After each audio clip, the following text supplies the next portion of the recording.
રાજા બાળગંગા જે શિવલિંગ સ્થાપિત કર્યું છે. કૃષ્ણ ભગવાનને જે પાર્થીએ બાણ માર્યું હતું એ જગ્યાએ શિવલિંગ બની ગયા છે. આવા શિવલિંગ 4 શિવલિંગ બની ગયા.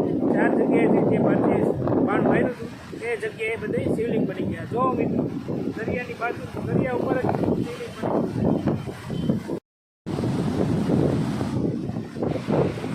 જોવો મિત્રો કેટલું અદ્ભુત દ્રશ્ય છે. તમને અહીંથી જવાનું જ મન નહીં થાય. દરિયાના મોજા સતત શિવલિંગ ઉપર અભિષેક ચાલુ છે.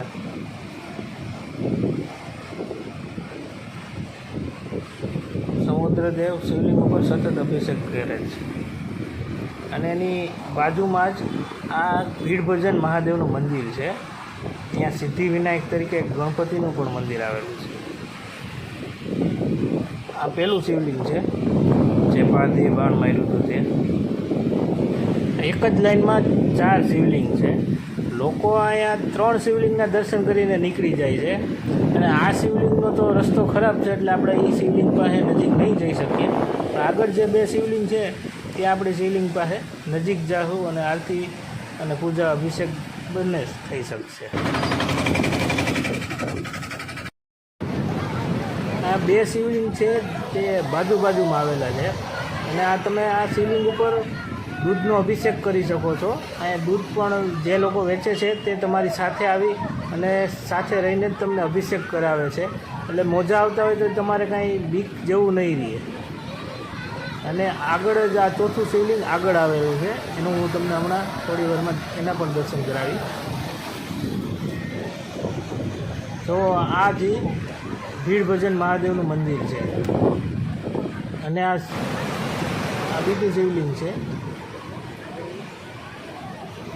જે બંને શિવલિંગ બાજુમાં આવેલા છે અને સતત પાણીનો પ્રવાહ એની પર અભિષેક કરી રહ્યા છે. સતત પાણીનો અભિષેક શિવલિંગ ઉપર થઈ રહ્યો છે. અને આ કંઈક નજારો આ અલગ જ છે. તમને અહીંથી જવાનું જ મન નહીં થાય. બહુ સુંદર દ્રશ્ય છે. અને આ છે સોમનાથ મંદિર છે. જે સોમનાથ મંદિરના દરિયા કિનારે તમે સીધા હેલા આવો તો આ શિવલિંગ 4 શિવલિંગ તમને જોવા મળે. અહીંથી સોમનાથ મંદિર 2 કિલોમીટર જેટલું દૂર છે. સામે જ આ સોમનાથ મંદિર છે. આ ભેજના હિસાબે થોડુંક ઝાંખું દેખાઈ રહ્યું છે. અને એની આ દરિયા કિનારે જ સીધા શિવલિંગો આવેલા છે. આ 3 શિવલિંગના આપણે દર્શન કરી લીધા છીએ. હવે આપણે 4થા શિવલિંગ તરફ આગળ વધીએ.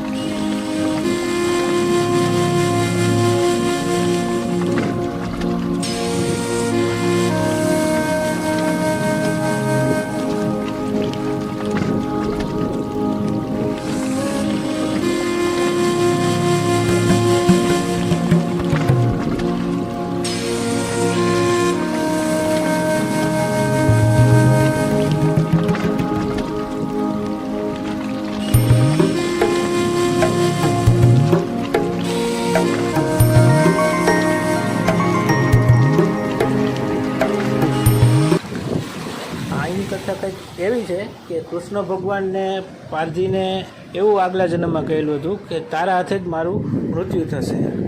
એટલે પાર્થીએ અહીંથી કૃષ્ણ ભગવાનની અંગૂઠામાં નિશાન ટાંક્યું. પાર્થીને એવું લાગ્યું કે હરણની આંખ છે અને શ્રી કૃષ્ણ ભગવાનના અંગૂઠામાં બાણ લાગ્યું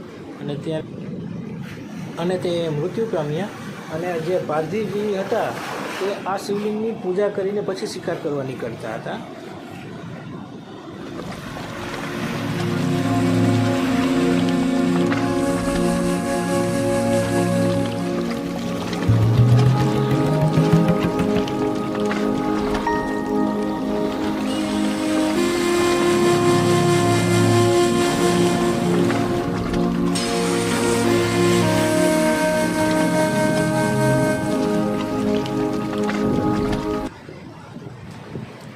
મિત્રો, આ શંખ કેવો સરસ મજાનો છે.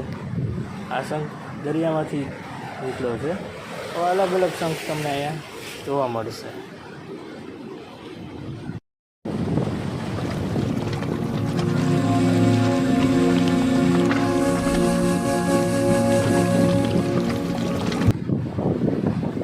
જો મિત્રો, આખા અલગ અલગ શંખ તમને અહીં જોવા મળશે. કોડી, ચીપલા.